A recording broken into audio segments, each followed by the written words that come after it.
I love Metal Gear Solid, a fantastic franchise that has spanned nearly 4 decades, although the last decade has been a little quiet. But it seems Konami has finally taken steps in the right direction by making Metal Gear Solid 1, 2, and 3 available on modern consoles, as well as Metal Gear 1, 2, and the NES port, as well as Snake's Revenge. Master Collection Volume 1 was a great release, and to be honest, I thought we would be seeing Volume 2 by now. There's still a few more games to make the entire series playable on modern hardware.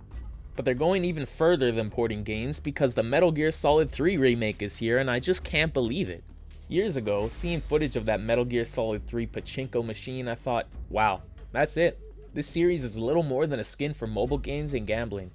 But it's actually here. Not a new Metal Gear Solid game, but a new Metal Gear Solid game. But back to the Master Collection, because if you're a Metal Gear fan and I say Master Collection Volume 2, what's the first game that comes to mind? Ghost Babel? No, it's probably Metal Gear Solid 4. Or maybe it's Peace Walker. For 17 years though, Metal Gear Solid 4 has been stuck on the PlayStation 3. No way to play it besides owning that console, and maybe emulating on PC. Now, a couple of years ago, I remembered that somehow Metal Gear Solid 5 came out on the PS3 and Xbox 360. Now, I do vividly remember this when it came out, but this was early PS4 lifespan, so cross-gen games I didn't really bat an eye at too much. But I should've, because I remember thinking, holy shit, Ground Zeroes is the most realistic video game I've ever seen. Still to this day, Metal Gear Solid 5 looks phenomenal, which just kind of baffles me even more that these games are available on the 7th gen consoles. And then I got to thinking even more. So the HD collection that released on PS3 and 360 have versions of Metal Gear 1 and 2 included in Snake Eater. So Metal Gear 1 and 2 and the first 3 Metal Gear games are on PS3. So is Metal Gear Solid 4, so is Peace Walker, and so is Metal Gear Rising, and so is Metal Gear Solid 5. So every mainline/canon Metal Gear game is playable on the PlayStation 3? Well, isn't that something? So if you were purely focused on playing through the entire Metal Gear saga, and you wanted to pick up a console to do that, would the PS3 be the definitive way to go? Well, I guess you don't really have a choice since Metal Gear Solid 4 is only on the PS3, but let's find out. And luckily, I think Konami realized that the entire saga was available on PS3 because in 2012 they released the Metal Gear Solid Legacy Collection. This includes Metal Gear 1 and 2 and then the first 4 Metal Gear Solid games. Rising wasn't out at the time and neither was Metal Gear Solid 5. So, at the time, this was the definitive collection of Metal Gear games. If you were a Metal Gear fan on PS3 in 2012, this purchase honestly seems like a no-brainer. Now, I was a kid still back in 2012, so I couldn't exactly just buy new games when I wanted to, but 12 years later, even though I already have a way to play all of the games included in the collection, I felt that it was still something that I just had to have. Maybe that's a bad sign of my game collecting, but I don't regret that purchase. I smile every time I see the game on the shelf, knowing that I've got it. The interesting thing about the Legacy Collection though is that all the games are included on 2 discs, while Metal Gear Solid 4 has its own disc, and then all the other games are included on disc 1. But Metal Gear Solid 1 and VR missions aren't actually on any of the discs. The Legacy Collection included a slip of paper with a code on it that has Metal Gear Solid 1 and VR missions as digital downloads. I bought the Legacy Collection in 2024 off eBay, and when I saw MGS1 wasn't on disc, I was like, uh-oh. But there was still the paper with the code in the game case, so I opened the PS3 store, went to redeem the code, and holy shit, the code hasn't been redeemed and it hasn't expired either? When I saw that, I couldn't believe it. I mean, I could have reluctantly gone to the PS3 store and bought $10 versions of Metal Gear Solid 1 and VR missions if I really needed them on the PS3, but this guy just never redeemed the code. Well, thanks. So even though I've already had gameplay of these games on the screen, now I'm going to actually talk about the gameplay that's on the screen. The 7th generation had Metal Gear Solid HD Collection, which brought Metal Gear Solid 2, 3, and Peace Walker to the Xbox 360 and PS3 for the first time. This was also when Peace Walker was brought to consoles in the first place. Essentially, the Legacy Collection and the HD Collection are the same product, but you're not getting Metal Gear Solid 1, VR missions, and Metal Gear Solid 4 when you buy the HD Collection. When I pop this disc into my PS3, it shows up as the HD Collection. So the Legacy Collection is absolutely not a necessity to have access to all the Metal Gear games on the PS3. Anyways, let's look at Metal Gear. My first time playing this game was with the Master Collection.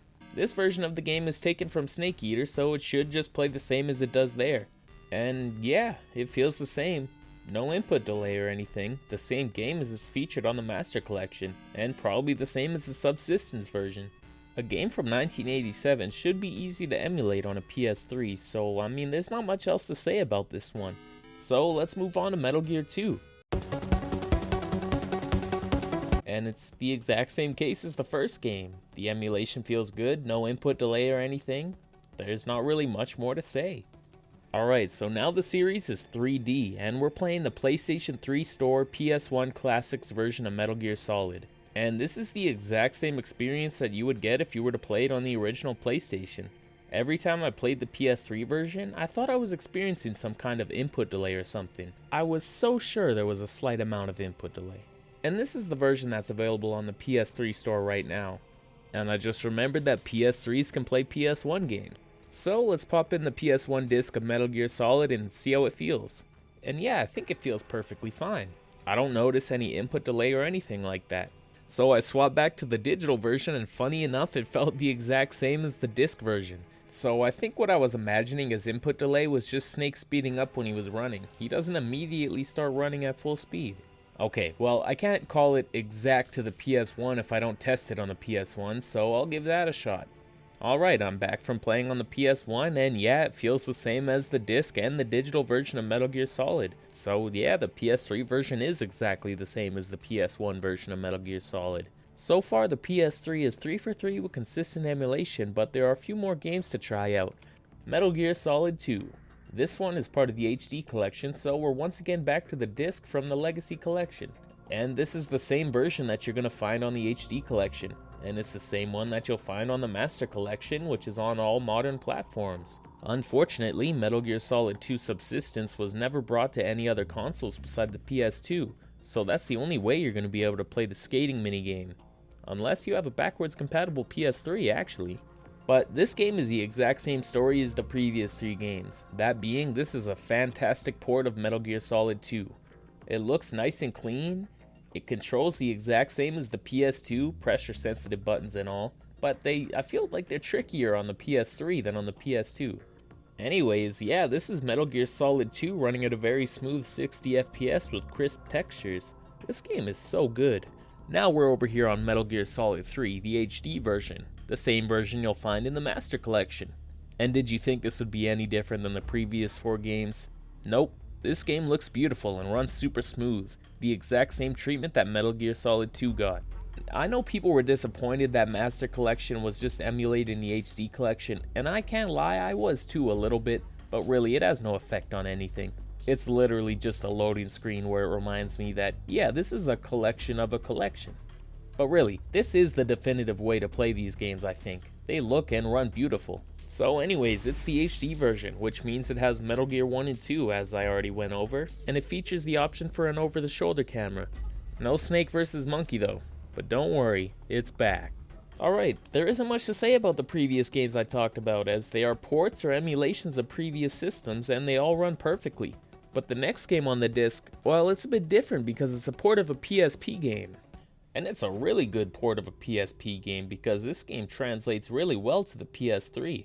I've played a lot of Peace Walker on the PS Vita, which already is better to control than on the PSP because of the second stick. But Peace Walker on the PS3 has new control schemes, and the default one is the same control scheme as Metal Gear Solid 4, which feels great. Peace Walker HD is probably the definitive way to play this game too. It controls much better than on handheld, and you get a much bigger screen. The levels and gameplay loop are meant for shorter gameplay sessions that you would typically have with a handheld, so it might feel a bit repetitive, but I love the base building aspects of this game and Metal Gear Solid 5, so I replay missions all the time. Again, like every other game I've talked about, this is a great way to play Peace Walker, and probably the definitive way. Now, the next game to talk about is Metal Gear Solid 4. Now this game was designed exclusively for this console, so it better feel amazing. Yeah, it feels pretty great. Metal Gear Solid 4 is a great game, but I'm kind of just talking about how it feels to play these games on PS3, so I'm not going to do a Metal Gear Solid 4 review. Since I'm talking about performance, I'll say this game experiences a lot of frame drops. A lot of stuff can go on at one time, like a lot of explosions being directed towards you, and then Snake will be launched while in a cannonball pose, and the frames will drop. So I have to mention that.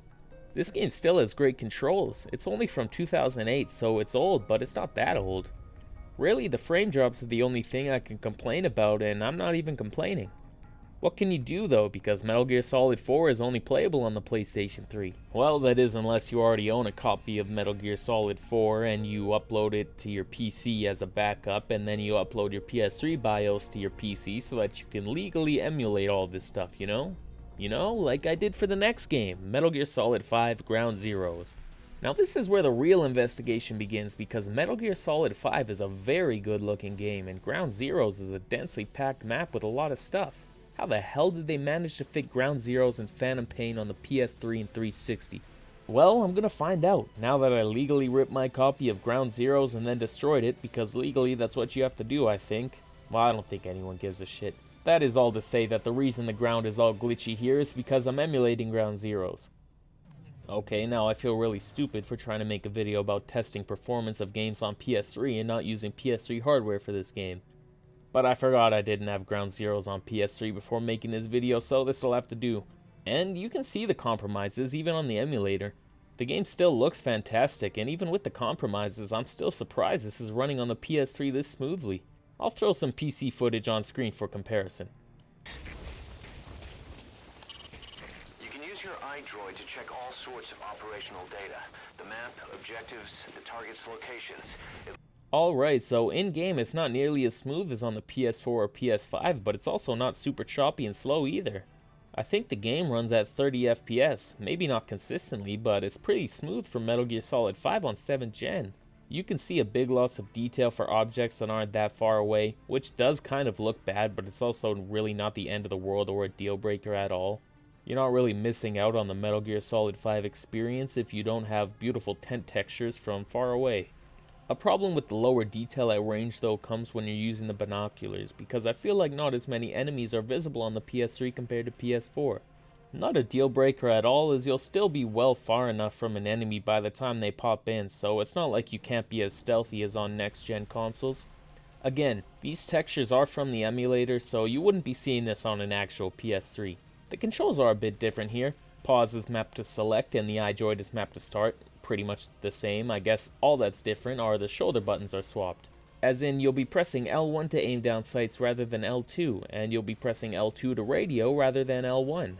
This was before R2 became the standard button for games. Remember the R1 days? After you complete the initial Ground Zeroes mission, all the other missions are available too.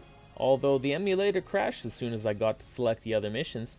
This really is Metal Gear Solid 5 Ground Zeroes on PS3. Completely the same feeling gameplay. The only difference are the visuals and the frame rate, which have been reduced to work on the PS3. If the PS3 is all you have and you want to play Metal Gear Solid 5, this is absolutely viable.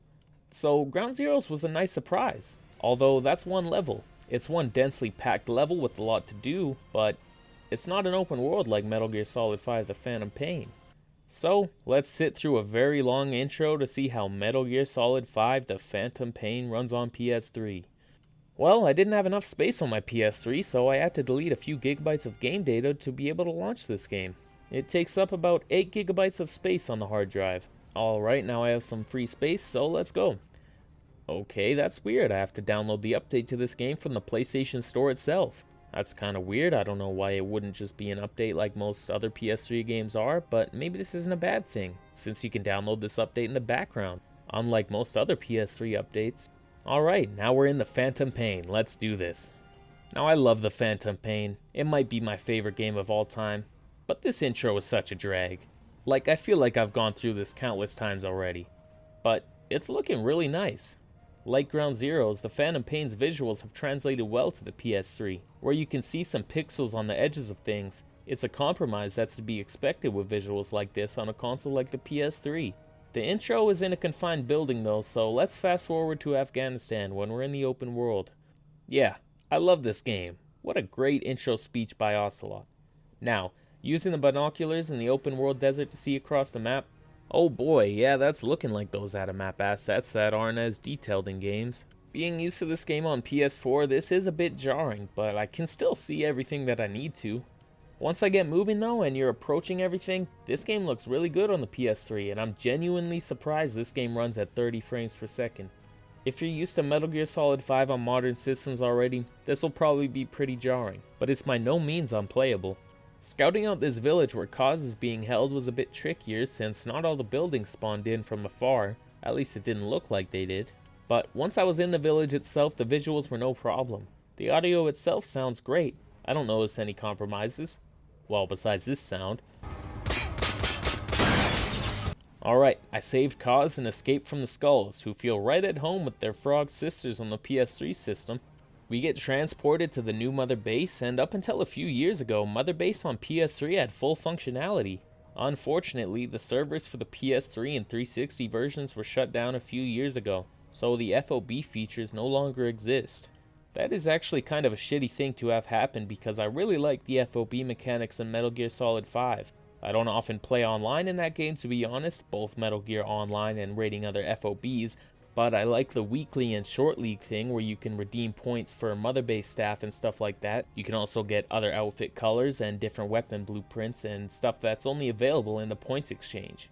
But that's also not really required at all to experience the core of Metal Gear Solid 5. All of the missions in the open worlds are all here. You can still Fulton extract soldiers away from their families and have them fight for you.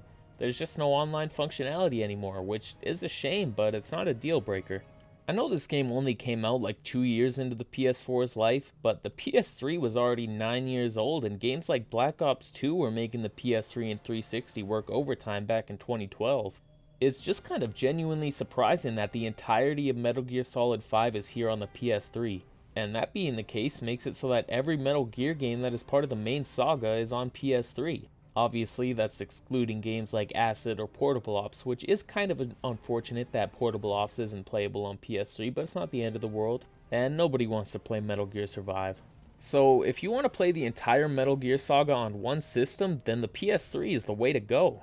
It's the definitive way to play literally every single game up to Metal Gear Solid 5, and it's the only console that you're going to be able to play Metal Gear Solid 4 on. Once the Master Collection Volume 2 releases for modern platforms, then that story will change. But until that day comes, the PS3 is the Metal Gear machine. Thanks for watching. If you enjoyed, leave a like, and if you're new, subscribe, or at least check out my other videos to give you a better idea if you want to subscribe. But anyways, have a good day, take care of yourselves, and I'll see you all later.